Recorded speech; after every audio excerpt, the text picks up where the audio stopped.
bukan tanpa alasan.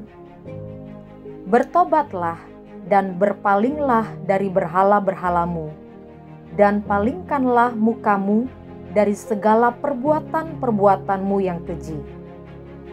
Mereka akan menghibur kamu kalau kamu melihat tingkah lakunya, dan kamu akan mengetahui bahwa bukan tanpa alasan kuperbuat segala sesuatu yang kuperbuat atas Yerusalem. Demikianlah firman Tuhan Allah.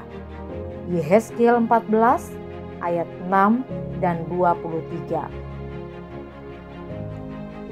Di balik setiap peristiwa selalu ada maksud Tuhan, yaitu supaya kita bertobat sungguh-sungguh. Tuhan berkenan atas pertobatan. Itulah sebabnya jika Ia membebat, menghancurkan, mendidik, mendisiplin, Ia tidak pernah main-main.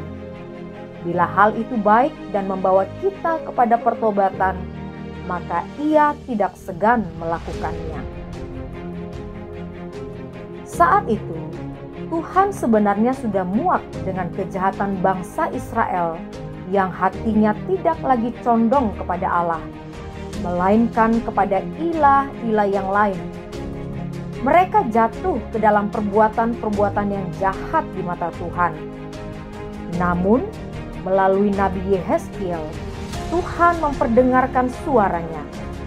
Tuhan menghendaki mereka berbalik kepada Allah, berhenti menjadi penyembah berhala, dan meninggalkan segala kejahatan mereka. Tuhan benar-benar berperkara dengan bangsa Israel, supaya mereka mau mendengarkan suara Tuhan dan percaya akan Dia. Hal yang sama dialami seluruh bangsa-bangsa dalam 2,5 tahun terakhir ini. Melalui COVID-19, Tuhan menggoncangkan manusia di muka bumi ini. Untuk apa? Supaya manusia berbalik kepada Tuhan dan hidup di dalam pertobatan yang benar. Sebelumnya, manusia terlena dengan gemerlapnya tawaran dunia, sehingga sadar atau tidak sadar, kita jatuh di dalam dosa penyembahan berhala.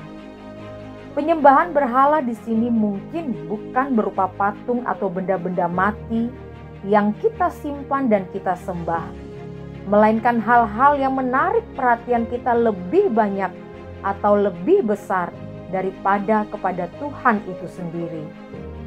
Dalam sekejap mata, seolah semua kemegahan dunia menjadi tidak berarti lagi, selain berusaha menyelamatkan diri dari terkena virus COVID-19.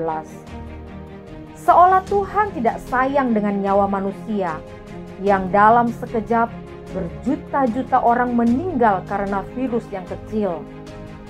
Namun, bagi kita yang mengerti maksud Tuhan di balik semua peristiwa ini adalah membawa hidup kita kembali kepada Tuhan, bertobat sungguh-sungguh, kita pasti bisa mengucap syukur. Melalui ini semua, kita semakin dekat dengannya.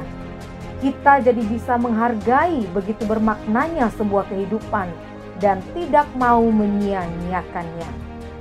Jadi, benar seperti yang firman Tuhan katakan, bukan tanpa alasan kuperbuat segala sesuatu yang kuperbuat atas Yerusalem.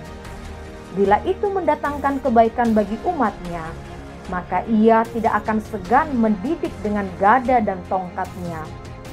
Jangan buru-buru berprasangka buruk pada Tuhan sebelum kita menemukan alasan mengapa Tuhan mengizinkan kita mengalaminya. Jalani dan nikmati prosesnya.